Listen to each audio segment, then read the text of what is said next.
একঘেয়েমি ঢ্যাঁড়স বা ভেন্ডি রান্না না করে যদি একটু ভিন্নভাবে করা যায় তাহলে মন্দ কি। আজকে তাই ট্রাই করলাম একটু ভিন্নভাবে।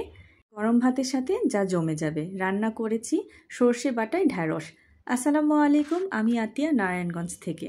প্রথমে কিছু প্রস্তুতি আছে, সেটার জন্য নিয়ে নিয়েছি 1 টেবিল চামচ পরিমাণ কালো সরিষা এবং 1 টেবিল চামচের কিছুটা কম নিয়েছি সাদা সরিষা এবং 2টা কাঁচামরিচ একসাথে দিয়ে একটু পানি দিয়ে ভিজিয়ে রাখবো যাতে করে সরিষাটা নরম হয় এবং বেটে নিতে সুবিধা হয়।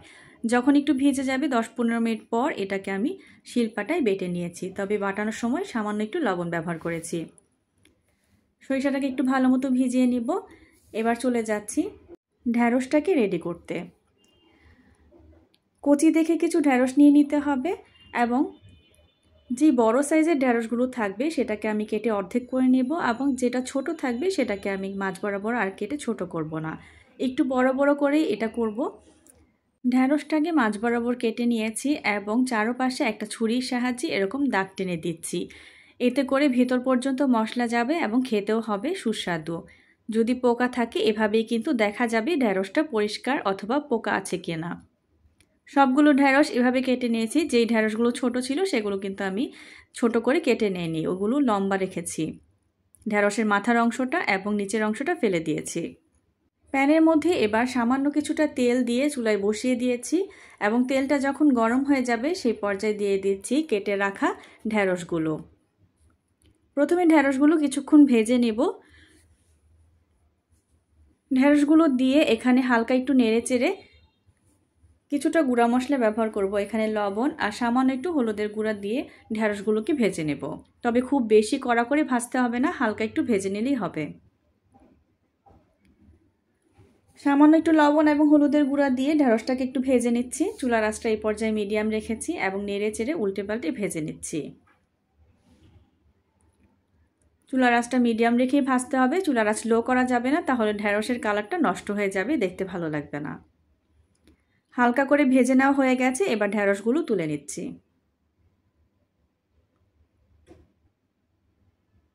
সবগুলো ঢ্যাঁড়স এভাবে তুলে নিব। সবগুলো ঢ্যাঁড়স তুলে নেওয়া হয়ে গেছে, এবার একই তেলে রান্না করব বাকি অংশটুকু। বেঁচে যাওয়া তেলের মধ্যে দিয়ে দিচ্ছি কুচি করে রাখা পেঁয়াজ। পেঁয়াজটাকে একটু ছোট কুচি করে কেটে নিতে হবে। পেঁয়াজটা একটু হালকা ভেজে নিব যতক্ষণ না পেঁয়াজটা নরম হচ্ছে।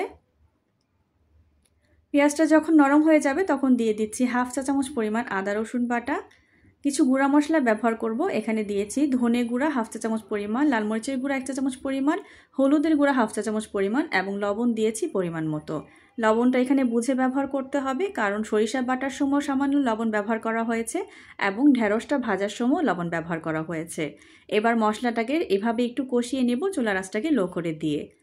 মশলাটা যাতে পুড়ে না যায় সেই দিকে লক্ষ্য রেখে সামান্য একটু পানি দিয়ে দিচ্ছি মশলাটাকে কষানোর জন্য। মশলাটা যখন কষানো হয়ে যাবে, ওপর থেকে তেল ভেসে আসবে, তখন দিয়ে দিচ্ছি সরিষা বাটা। সরিষা বাটা দিয়েও ভালো মতো নেড়ে চেড়ে একটু কষিয়ে নেব যাতে করে কাঁচা গন্ধটা চলে যায় এবং মশলার গন্ধটাও চলে যায়। ভালো মতো নেড়ে চেড়ে মিশিয়ে নিচ্ছি। চুলার আঁচটাকে মিডিয়াম রেখেছি, খুব বেশি হাই করে এই কাজটা করা যাবে না, তাহলে সরিষা পুড়ে যাবে এবং তিতো হয়ে যাবে। সরিষা বাটার কষানো হয়ে গেছে, এখন আগে থেকে যে ভেজে রাখা ঢ্যাঁড়সগুলো ছিল সেগুলো দিয়ে দিচ্ছি। ভালো মতো নেড়ে চেড়ে মিশিয়ে নিব এবং এভাবেই কিছুক্ষণ সময় নিয়ে কষিয়ে নিচ্ছি। একটু আলতো হাতে কাজটা করতে হবে, যেহেতু ঢ্যাঁড়সটা এমনি অনেক নরম থাকে, খুব জোরে জোরে করা যাবে না, আলতো হাতেই মিশিয়ে নিতে হবে। এখানে আমি একটু পানি দিয়ে দিয়েছি, পানিটা দেওয়া স্কিপ হয়ে গেছে। ঢ্যাঁড়সটা সম্পূর্ণ সেদ্ধ হওয়ার জন্য এখানে আমি সামান্য পানি ব্যবহার করেছি, প্রায় 1 কাপের মতো। এবার চুলার আঁচটাকে হাই করে দিব এবং নেড়ে চেড়ে একটা ঢাকনা দিয়ে ঢেকে দিব পানিটা টেনে আসা পর্যন্ত। ঢাকনা তুলে নিচ্ছি। এখনও অনেকটা পানি আছে, এটাকে আমি আরেকটু শুকিয়ে নেব। এখন আর কোনো রকম ঢাকনা দেওয়ার প্রয়োজন নেই, এভাবেই নেড়ে চেড়ে সুন্দর একটা কালার আসা পর্যন্ত রান্না করে নেব। যখন ঝোলের পানিটা সম্পূর্ণ টেনে যাবে ওপর থেকে তেল ভেসে উঠবে তখন বুঝতে হবে রান্নাটা হয়ে গেছে। আর ঢ্যাঁড়স রান্না করতে কিন্তু খুব বেশি সময় লাগে না, অল্প সময় তৈরি হয়ে যাবে এই রান্নাটি। এত সুস্বাদু হয় খেতে গরম ভাতের সাথে, যেটা একবার না তৈরি করলে বুঝতে পারবেন না। আমার রান্নাটা কিন্তু মোটামুটি হয়েই গেছে, এখন এটাকে পরিবেশন করে দেখাচ্ছি। একটা বাটিতে আমি ট্রান্সফার করে নিব। এটার এত সুন্দর ঝাঁঝালো একটা ফ্লেভার, গরম ভাতের সাথে আর কিছুই লাগবে না।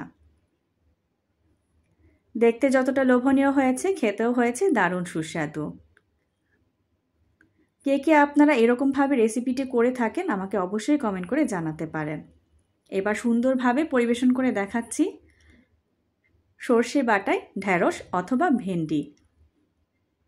আমার আজকের রেসিপি যদি ভালো লেগে থাকে, সবার কাছে অনুরোধ থাকবে যারা ফেসবুক থেকে দেখছেন তারা আমার পেজটি লাইক, কমেন্ট এবং ফলো করে পাশে থাকবেন।